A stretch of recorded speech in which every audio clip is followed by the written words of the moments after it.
Hello students, good morning. সবাইকে জেনে study Bangla থেকে স্বাগত জানাচ্ছি।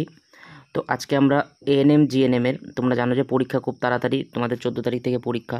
তো আজকে থেকে আমরা তোমাদেরকে ম্যাথ এবং রিজনিংয়ের কী কী কোশ্চেন আসতে পারে সেই কোশ্চেন নিয়ে আজকে আলোচনা করব। তো সবাই দেখবে এবং প্রত্যেকটা দিন তোমার 14 তারিখ পর্যন্ত ভিডিও আসবে, প্রত্যেকটা ভিডিও তোমরা দেখবে টাইম বের করে, তোমাদের পরীক্ষার জন্য খুবই গুরুত্বপূর্ণ। ঠিক আছে, চলো ডাইরেক্ট প্রশ্নের দিকে যাচ্ছি। তো দেখো, প্রথমে রিজনিং প্রশ্ন আছে, বলেছে which of the following figure does not belong to the series. তো যারা পারবে তারা ভিডিওটিকে স্টপ করে নিচে অ্যান্সার দেবে কমেন্ট সেকশনে, আর যারা পারবে না তারা দেখো। তো দেখো, এখানে বলেছে এই যে চারটা তোমাদের অপশন দেওয়া আছে, চারটার মধ্যে কোনটা হবে না, ঠিক আছে, ডাজ নট বিলং মানে এই সিরিজের মধ্যে পড়বে না। তাহলে দেখো এখানে 1 2 3 4 5, এটা পঞ্চভুজ। 1 2 3 4 5, এটাও পঞ্চভুজ। 1 2 3 4 5, এটাও পঞ্চভুজ। তাহলে অপশন ডি তোমাদের রাইট অ্যান্সার হবে। দেখো এটা ষড়ভুজ, 1 2 3 4 5 6, তাহলে এটা ষড়ভুজ, তাহলে অপশন ডি তোমাদের রাইট অ্যান্সার হয়ে যাবে। চলো নেক্সট প্রশ্নে যাচ্ছি। দেখো পরের প্রশ্ন একটা অঙ্ক, কি বলেছে, সুজন ও তপন একসঙ্গে একটি কাজ 8 দিনে শেষ করে, তপন ও অশোক একসঙ্গে ওই কাজ 6 দিনে শেষ করে, সুজন ও অশোক একই সঙ্গে 4 দিনে শেষ করে, যদি তিনজনই একই সঙ্গে কাজে যোগ দেয় তবে এই কাজ শেষ করতে কতদিন সময় লাগবে। তাহলে দেখো, সুজন ও তপন মিলে কয় দিনে কাজ করে, সুজন ও তপন মিলে 8 দিনে কাজ করে। আবার তপন আর অশোক মিলে কয় দিনে কাজ করে, 6 দিনে কাজ করে। আবার দেখো, সুজন আর অশোক মিলে কয় দিনে কাজ করে, সুজন আর অশোক মিলে 4 দিনে শেষ করে। তাহলে আমরা কী করব, এখন তাদের আমি টোটাল তোমাদের এফিসিয়েন্সি বের করবো। এফিসিয়েন্সি বের করতে গেলে টোটাল ওয়ার্ক ধরে নিতে হবে, এদের লসাগু ধরে নাও 24।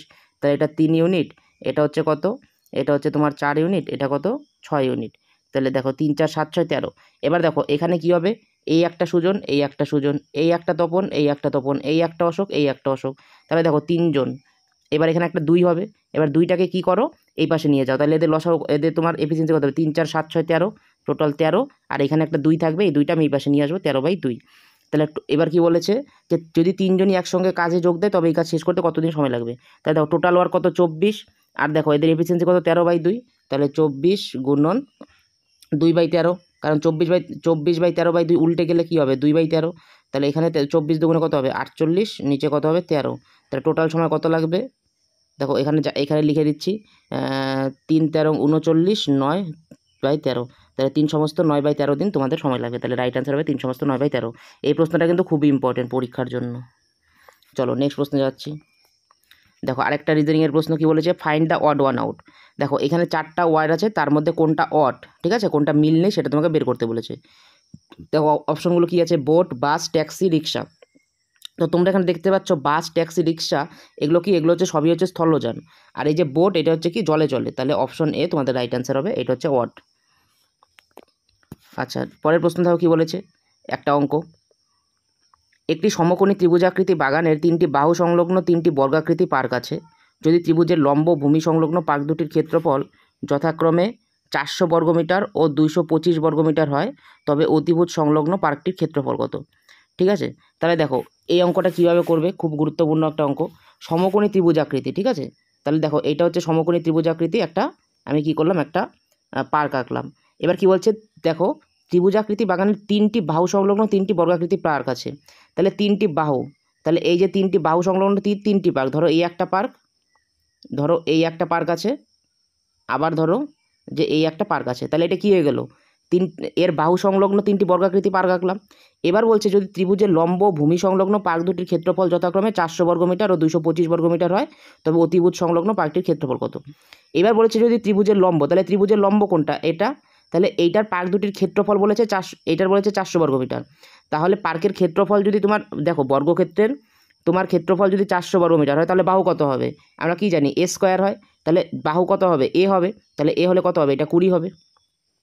আবার বলেছে দেখো যে ভূমি সংলগ্ন পার্কটির ক্ষেত্রফল 225 বর্গমিটার, তাহলে এইটা হচ্ছে ভূমি, তাহলে এইটার ক্ষেত্রফল কত, এইটার ক্ষেত্রফল হচ্ছে 225।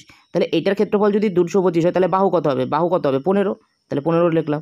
এবার তোমাকে বলেছে যে অতিভুজ সংলগ্ন পার্কটির ক্ষেত্রফল, তাহলে এইটা হচ্ছে অতিভুজ, তাহলে প্রথমে তুমি অতিভুজটা বের করো। তাহলে দেখো লম্ব হচ্ছে 20 আর ভূমি হচ্ছে 15, তাহলে পিথাগোরাসের তাহলে এখানে আমি পিথাগোরাসের উপপাদ্য লাগাতে পারি, ঠিক আছে। পিথাগোরাসের উপপাদ্য থেকে কী হবে, 20 স্কোয়ার প্লাস 15 স্কোয়ার, তাহলে 20 স্কোয়ার করলে কত হবে 400, 15 স্কোয়ার করলে কত হবে 225, তাহলে 625 হচ্ছে, তাহলে 625 রুট করতে হবে, রুট করলে কত হবে 25, তাহলে এইটা কত তোমার হচ্ছে 25।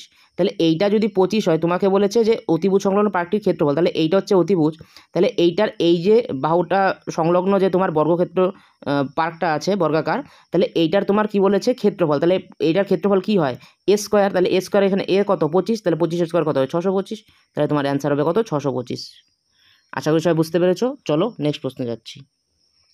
যারা যারা ক্লাসে আছো ক্লাসটিকে লাইক করে দাও এবং অবশ্যই কমেন্ট করে তোমাদের অ্যান্সার জানাবে এবং ক্লাসটি কেমন লাগলো অবশ্যই তোমরা জানাবে, এবং তোমাদের যত বন্ধু আছে যারা জিএনএম এএনএম পরীক্ষা দেবে তাদেরকে এই ভিডিওটা শেয়ার করে দাও, কারণ এই ভিডিওটা থেকে তাদেরও অনেকটা হেল্প হবে।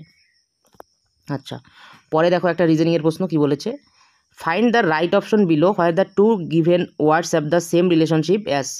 আচ্ছা দেখো এইখানে একটা রিলেশনশিপ দেওয়া আছে, এবার নিচে থেকে তোমাদেরকে বের করতে হবে সেম রিলেশনশিপে কোনটা তোমার রাইট অ্যান্সার হবে। দেখো ম্যান বলেছে ক্রাউড, আচ্ছা আমরা কি জানি ম্যান মানে মানুষ, আর ক্রাউড মানে কি যখন অনেকগুলো মানুষ যখন একত্রিত হয় তখন সেখানে কি হয় ক্রাউড হয়, ঠিক আছে। তো সেখানে ভিড়টাকে আমরা কি বলি ক্রাউড। এবার দেখো তাহলে কাউ অক্স না লাউড স্পিকার সাউন্ড না, দেখো অপশন বি শিপ, শিপ যখন একসাথে চলে, ঠিক আছে, একটা দলবদ্ধ মানুষ যেমন দলবদ্ধ হয়ে গেছে মনে করো অনেক মানুষের ভিড় সেটাকে ক্রাউড বলি, সেরকম শিপ যদি একত্রিত জমা হয়ে যায় অনেক ভিড় হয় তাহলে সেটা মানে একত্রিত শিপ হয়ে যায় তাহলে সেটাকে আমি কী বলবো ফক, তাহলে অপশন বি তোমার রাইট অ্যান্সার। আচ্ছা নেক্সট প্রশ্ন কি বলেছে, একটি স্কুলের 3টি শ্রেণীতে ছাত্র সংখ্যা যথাক্রমে 50, 45 ও 40 এবং ওই 3টি শ্রেণীর ছাত্রদের গড় বয়স যথাক্রমে 8, 10 ও 12 বছর, তাহলে ওই 3টি শ্রেণী একত্রে মিলে ছাত্রদের গড় বয়স কত। দেখো খুব ভালো প্রশ্ন। আচ্ছা তো দেখো কি বলেছে, স্কুলের 3টি শ্রেণীতে ছাত্র সংখ্যা এত আছে এবং গড় বয়স আছে দেওয়া আছে, তাহলে দেখো টোটাল তোমাকে বের করতে হবে, তাহলে টোটাল যদি বের করতে হবে প্রথমে কত আছে 50 জন ছাত্র আছে, ঠিক আছে, স্কুলের 3টি শ্রেণীতে ছাত্র সংখ্যা 50 জন, এবার গড় বয়স কত দেখো 8 আছে, তাহলে 50 × 8 টোটাল কত হবে 400, তারপরটা কত হবে দেখো 45 × 10 কত হবে 450, কারণ টোটালটা বের করছি, টোটালটা বের করতে গেলে কী করতে হয় এখানে গড় বয়সের সাথে এটা গুণ করতে হবে, তাহলে টোটাল বেড়ে পড়বে। তাহলে এইখানে আবার কত আছে 40 জন ছাত্র, এদের গড় বয়স কত হচ্ছে 480, তাহলে এই তিনটা যদি যোগ করি তাহলে কত হবে 0, 5 আর 13, 3 হাতে 1, 3 4 12 আর 1 13, তাহলে টোটাল কত হচ্ছে 1330। এবার তোমাকে বলেছে এই 3টি শ্রেণী ছাত্র একত্রে মিলে ছাত্রদের গড় বয়স, তাহলে গড় বয়স বের করতে বলেছে, তাহলে টোটাল কত 1330। এবার কি করব টোটাল এখানে কতজন ছাত্র আছে সেটা দিয়ে ভাগ করে দেবো, দেখো 50 আর 45 95 আর 40 135, তাহলে 135 দিয়ে যদি ভাগ করি তাহলে প্রথমে কত কয়বার যাবে, প্রথমে যাবে হচ্ছে 9 বার, তাহলে 9 বার গেলে কত হবে 1215, 1200 9 বার দিব, ঠিক আছে। আচ্ছা তারপর 1215 তাহলে এখানে কেটে নামাবো, কেটে যদি নামাই 1215 এখানে যদি কেটে নামাই তাহলে কত থাকবে 115, আচ্ছা 115 দশমিকের জন্য 0 নিব, 8 বার যাবে, তাহলে 8 বার এখানে গেল, 8 বার 135, তাহলে 8 বার 5 যাবে, তাহলে 9.85, তাহলে টোটাল তাহলে এদের ছাত্রদের গড় বয়স কত হচ্ছে 9.85 বছর। আশা করি সবাই বুঝতে পেরেছো। চলো নেক্সট প্রশ্নে যাচ্ছি। এরপর দেখো একটা রিজনিংয়ের থেকে প্রশ্ন কি হচ্ছে, choose the right option to fill the blanks. দেখো মুন বলেছে স্যাটেলাইট, তাহলে আর্থের সাথে কোনটা হবে, তাহলে মুনের সাথে যদি স্যাটেলাইট হয় আর্থ কোনটা হবে, এটা তোমাদের কমেন্ট সেকশনে সবাই তোমাদের জানাবে, এটা তোমাদের হোমওয়ার্ক থাকবে, এটার অ্যান্সার সবাই তোমরা কমেন্ট সেকশনে জানাবে। চলো নেক্সট প্রশ্ন কি বলেছে, 3x² - 10x + c = 0 দ্বিঘাত সমীকরণের বীজ দুটি পরস্পর অন্য করলে c কত হবে। তাহলে দেখো এই যে এটা একটা সমীকরণ দেওয়া আছে দ্বিঘাত সমীকরণ, এটাকে আমরা যে স্ট্যান্ডার্ড সমীকরণ আছে আমাদের সেটার সাথে তুলনা করি। স্ট্যান্ডার্ড সমীকরণটা কি ax² + bx + c = 0, তাহলে এখান থেকে এর মান কত হবে যদি এটার সাথে তুলনা করি, দেখো এই সমীকরণের সাথে আমাদের স্ট্যান্ডার্ড সমীকরণ তুলনা তুলনা করলে এর মান কত হবে এখান থেকে 3, b এর মান কত হবে -10, আর c আমরা জানি না, ঠিক আছে। সি এবার তোমার কি বলছে যে সমীকরণের বীজ দুটি পরস্পর অরণ্যক, তাহলে বীজ দুটি আমরা কি ধরে নিই একটা আলফা ধরে নিই, এবার বলছে পরস্পরের অরণ্যক একটা আলফা হলে আরেকটা কি হবে 1/α, তাহলে আলফা প্লাস 1/α আমাকে বের করতে হবে, বের যদি করি তাহলে আলফা প্লাস 1/α সমান কী হবে এই যে সি হবে, এই যে তাহলে এটার গুণন কী হয় তাহলে সি বাই এখানে এ হবে, ঠিক আছে, তাহলে এখানে তোমার কি বলেছে এখানে ইন্টু হবে, ঠিক আছে, এটা ইন্টু হবে, 1 মিনিট দাঁড়াও।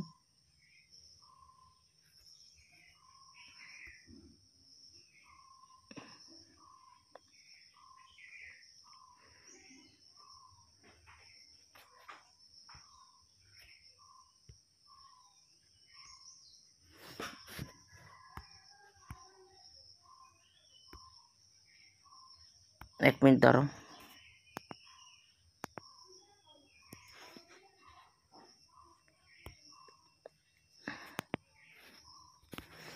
সরি, হ্যাঁ, তাহলে এখানে কী হবে দেখো, আলফা ইন্টু 1/α, ঠিক আছে, কারণ এখানে তোমাকে প্রোডাক্ট আসবে, তো প্রোডাক্ট আসলে এটা কী হবে, C/A হবে, C/A হবে, তাহলে এখানে এটা কী হয়ে যাবে, এটা তো তোমার 1 হয়ে যাবে, তাহলে 1 সমান সমান এখানে কী হবে, এখানে এর মান কত আছে 3, তাহলে C সমান সমান এখানে কী হয়ে যাবে, C সমান সমান 3 হয়ে যাবে, C সমান সমান কী হয়ে যাবে, 3 হয়ে যাবে, তাহলে 3 তোমাদের রাইট অ্যান্সার।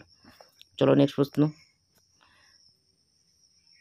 আচ্ছা, এটা অলরেডি হয়ে গেছে, দরকার নেই। আচ্ছা, এবার কি বলেছে দেখো, পরিমিতি থেকে অঙ্ক বলেছে। তামার তৈরি একটি আয়তঘনকের দৈর্ঘ্য, প্রস্থ, উচ্চতা যথাক্রমে 15, 11 ও 8 সেমি। আয়তঘনকটিকে গলিয়ে সমান মাপের 35টি সমান লম্ব বৃত্তাকার নিরেট চোঙ তৈরি করা হলো। যদি প্রতিটি চোঙ 3 সেমি, হ্যাঁ এটা হবে 3 সেমি লম্বা হয়, তাহলে চোঙগুলির ব্যাস কত হবে? এটা হচ্ছে তোমার অঙ্ক। এবার দেখো, তাহলে দেখো আয়তঘনকের আয়তন, তাহলে আয়তঘনকের আয়তন আমরা কি করব, আমরা কি জানি কি হয়, দৈর্ঘ্য, প্রস্থ ইন্টু উচ্চতা, তার মানে 15 ইন্টু 11 ইন্টু 8 ঘন সেমি বা সেন্টিমিটার কিউব। এটাকে আমি এইভাবে রেখে দেবো, কারণ আমাকে পরে কাটাকাটি করতে হবে, তার জন্য এখন কিছু করব না। আচ্ছা, এবার বলেছে কি, আয়তঘনকটিকে গলিয়ে সমানভাবে 35টি সমান লম্ব বৃত্তাকার নিরেট চোঙ তৈরি করা হলো। তাহলে দেখো একটা নিরেট চোঙ তৈরি করা হয়েছে, তাহলে চোঙগুলির আয়তন দেখো 35টি সমান লম্ব বৃত্তাকার, তাহলে চোঙের আয়তনের আমরা সূত্র কি জানি, πr², এটা আমরা জানি। এইবার বলেছে তোমাকে 35টি সমান লম্ব বৃত্তাকার চোঙ, নিরেট চোঙ তৈরি করা হলো, তাহলে 35টি বলেছে, তাহলে 35টি যদি বলে তাহলে টোটাল আয়তন কত হবে, 35 πr², 35 πr², এটাই হবে। এইবার দেখো এইটার সাথে কি করব, তোমাকে আর বলেছে প্রতিটি চোঙ 3 সেমি লম্বা হয়, তার মানে এইচ এর মানটা আমরা এখানে পেয়ে গেছি, এইচ এর মানটা কী হবে, এইচ এর মানটা 3 হবে। তাহলে বলেছে তাহলে চোঙগুলির ব্যাস কত হবে, তাহলে এখান থেকে তোমাকে আর এর মান বের করতে হবে, আর এর মানটা এখানে বের করতে হবে। তাহলে এইটা দেখো, যেহেতু এই আয়তঘনকটিকে গলিয়ে এই নিরেট চোঙ তৈরি করা হচ্ছে, তাহলে এই দুটাকে কী হবে, এই দুটো সমান হবে। এবার এই দুটারই আমি সমীকরণ থেকে বের করব। ঠিক আছে, আশা করি সবাই বুঝতে পেরেছো। এবার মুছে দিলাম, এই দুটো থেকে আমি বের করব।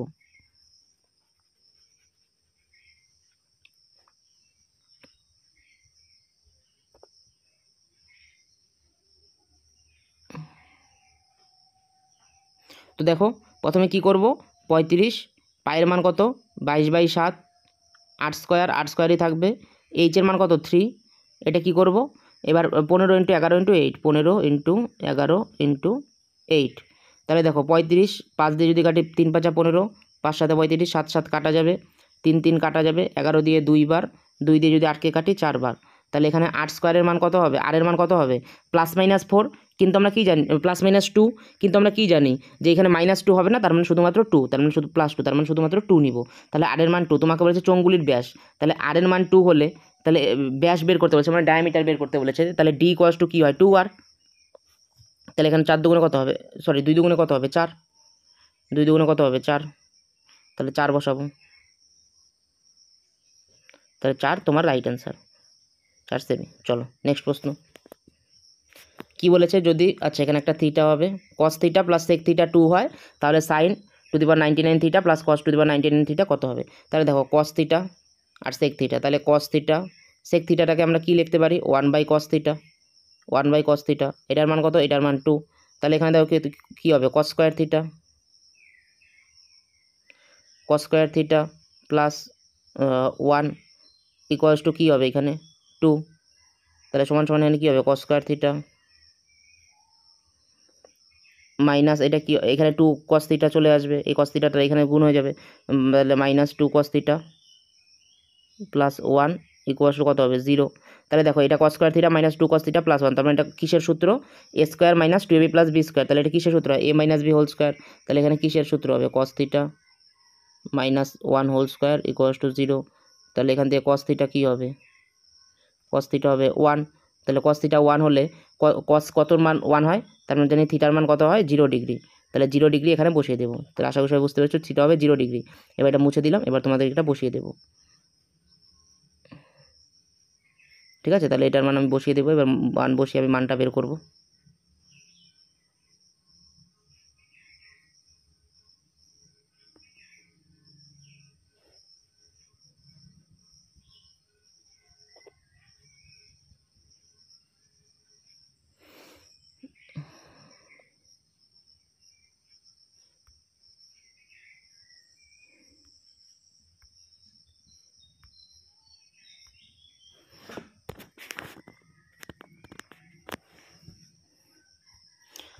তাহলে দেখো এটা কি বলেছে, sine 99 sine to the power 99 তার মানে sine theta to the power 99 plus কী হবে cos theta to the power 99। তাহলে দেখো 0 ডিগ্রি, তাহলে 0 ডিগ্রি হলে এটা কী হবে, এটা 0 হবে, এটা কী হবে, এটা 1 হবে, তাহলে সমান সমান কী হবে 1 তোমাদের রাইট অ্যান্সার। চলো নেক্সট প্রশ্ন কী বলেছে, 10% হারে কোনো টাকার 2 বছরের সরল সুদ ও চক্রবৃদ্ধি সুদের অনুপাত কত। তাহলে দেখো 10% হারে কোনো টাকার 2 বছরের সুদ, তাহলে তোমরা সবাই জানো 10 দুগুণে কত হবে 20, তাহলে ওপরে হবে 20 আর নিচে কত 20% আর নিচে কত হবে চক্রবৃদ্ধি সুদের অনুপাত। চক্রবৃদ্ধি সুদ আমরা কী জানি x + y + xy/100, তাহলে 10 আর 10 20 প্লাস 10 × 10/100, তার মানে 10 আর 10 20 আর একে হবে 21, তাহলে 21%, তাহলে এখানে পার্সেন্ট কাটা দাও, তাহলে 20/21, তার মানে 20:21 তোমাদের অ্যান্সার হবে। চলো নেক্সট প্রশ্ন কি বলেছে, 42কে এমন দুটি অংশ বিভক্ত করো যাতে এক অংশ অপর অংশের বর্গমূলের সমান হয়। ঠিক আছে, তাহলে দেখো 42কে এমন দুটি অংশে ভাগ করো যাতে এক অংশ অপর অংশের বর্গমূলের সমান হয়। তাহলে দেখো এটা যদি আমি ভাগ করি 3 × 14 = 42 হবে না। ঠিক আছে, তাহলে তুমি যদি ভাগ করো 6 আর 36, ঠিক আছে 6 আর 36, ঠিক আছে এইভাবে ভাগ করতে পারো। তাহলে দেখো 36-এর বর্গমূল যদি করো তাহলে কী হবে 6 হবে, তাহলে 6 36 বা 36 6 তোমাদের রাইট অ্যান্সার হবে, চলো নেক্সট প্রশ্ন কি বলেছে, মাধব একটি ব্যাংকে 6% চক্রবৃদ্ধি সুদের হারে 10,000 টাকা 2 বছরের জন্য জমা রাখলো ও তার ভাই নবীন ওই ব্যাংকে 6% সরল সুদের হারে একই পরিমাণ টাকা একই সময়ের জন্য জমা রাখলো। 2 বছর পরে কে বেশি টাকা পাবে এবং কত বেশি পাবে। তো দেখো এগুলো সবই তোমাদের পরীক্ষা অপশন থাকবে, আমি অপশনগুলো দেইনি কিন্তু পরীক্ষার সময় অবশ্যই থাকবে, চিন্তার কোনো ব্যাপার নেই। তো 6% চক্রবৃদ্ধি সুদ আর একটা সরল সুদ, তাহলে 6% চক্রবৃদ্ধি সুদের হারে কত হবে 6 6 12% প্লাস দেখো প্লাস কী হবে 6 × 6/100, তার মানে 0.36%। তাহলে টোটাল চক্রবৃদ্ধি সুদ হলে কত হচ্ছে 12.36%। এই নিয়মটা তোমরা সবাই জানো। আর যদি সরল সুদ হয় তাহলে কত হবে 12%। তাহলে দেখো 2 বছর পরে কে বেশি টাকা পাবে, তাহলে অবশ্যই মাধব বেশি টাকা পাবে, কারণ যেহেতু চক্রবৃদ্ধি সুদের হারে আছে। সবসময় মনে রাখবে যদি একই পার্সেন্টেজ এবং সময় থাকে তাহলে যে চক্রবৃদ্ধি সুদে তোমার হারে টাকাটা জমা রাখবে সে অলওয়েজ বেশি টাকা পাবে। তাহলে মাধব এখানে বেশি টাকা পাবে। এবার মাধব কত বেশি টাকা পাবে, দেখো এইটা হচ্ছে 12% আর এটা হচ্ছে মাধব পাবে 12.36%, ওর ভাই পাবে 12%। তাহলে কত বেশি পাচ্ছে ওর ভাইয়ের থেকে 0.36% বেশি পাচ্ছে। তাহলে তোমাকে বলেছে কত বেশি পাবে, তাহলে 10,000-এ 0.36% বের করবো, কারণ পরীক্ষার সময় এত ঘুরিয়ে করবো না, পরীক্ষার সময় ডাইরেক্ট করবো, যেভাবে বলেছে সেভাবে কত বেশি পাবে, তার মানে ওর ভাইয়ের সাথে ওর যে ডিফারেন্স সেটাই বেশি পাবে। তাহলে ওর ভাইয়ের সাথে ওর ডিফারেন্স কত 0.36%, তাহলে 10,000 0.36% কত হয় 36, তাহলে 36 টাকা বেশি পাবে, কে বেশি পাবে মাধব। তাহলে এটা তোমাদের রাইট অ্যান্সার হবে। আশা করি বুঝতে পেরেছো সবাই। তো আজকের মতো এতটুকুই ছিল। যারা ক্লাসটা দেখছো অবশ্যই ক্লাসটা লাইক করে দেবে এবং তোমাদের যদি কোনো প্রবলেম থাকে অবশ্যই কমেন্ট সেকশনে জানাবে। আর মনে রাখবে প্রত্যেক দিন তোমাদের এই ভিডিওটা তো যতদিন না পর্যন্ত NM/GNM হচ্ছে ততদিন এই ভিডিওটা তোমাদের কাছে আসবে, ঠিক আছে, এরকম ভিডিও। তো আশা করি সবার ভালো লেগেছে। তো আজকের মতো এখানেই, আবার পরবর্তী ভিডিওতে সবার সাথে দেখা হবে। ততক্ষণ সবাই ভালো থাকবে এবং খুব ভালো মতো পড়াশোনা করবে। Thank you.